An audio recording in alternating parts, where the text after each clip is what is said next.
I mean, overall, it's not in the worst condition, you feel me?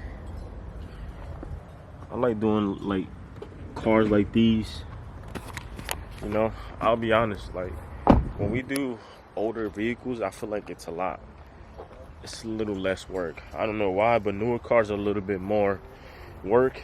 It's like they have less inside, but it still creates more work, which I don't know how to explain. But I like doing older, you know, cars like this. I'm not trying to say this car is old, but it's just a better feeling for me to like do a little older car and stuff, because I can put my skills to the test. So we're just gonna go ahead and also do a swirl and minor scratch removal on the outside. And I believe I quoted $250 for this job. Now, I did try to, you know, give this client a good deal because, you know, she kind of fit into the schedule like last minute or whatever. So what we're gonna go ahead and do is knock out the outside real quick so I can start polishing and stuff while Victor, you know, gets the interior detail and stuff done. And then we'll go ahead and shampoo the seats and stuff like that. So sit back, relax, enjoy the video. Yeah, we're gonna get this paint popping, man. Got swirl marks and stuff. Look at that. Sheesh. Get them swirls, man. So we're gonna just do a light shampoo on these seats here. And then, of course, the detail and stuff like that. Got some stains on these seats here that kind of mix with leather, so it's a little easier to detail and clean them. We have some dirty cup holders. You guys can see some dirt up in there.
And just like that, YouTube, we just finished up this Toyota Camry here. So we're just gonna go ahead and clock out, head out, set payment, head to the crib. But nonetheless, we just washed it, clay barred it, and then we went ahead and give it a quick one-step polish, make that paint shine a little bit more, get rid of some swirls, get rid of some scratches, and overall, I mean, it looks a lot better. The client saw us midway through the detail and she was super happy with it already, so I already know she's gonna be happy when she comes out. But yeah, so we're all done with this Camry. Gonna go ahead and head off. Go ahead and like, comment, share, subscribe. Catch you guys in the next video, man. Y'all know what time it is, man. Let's go.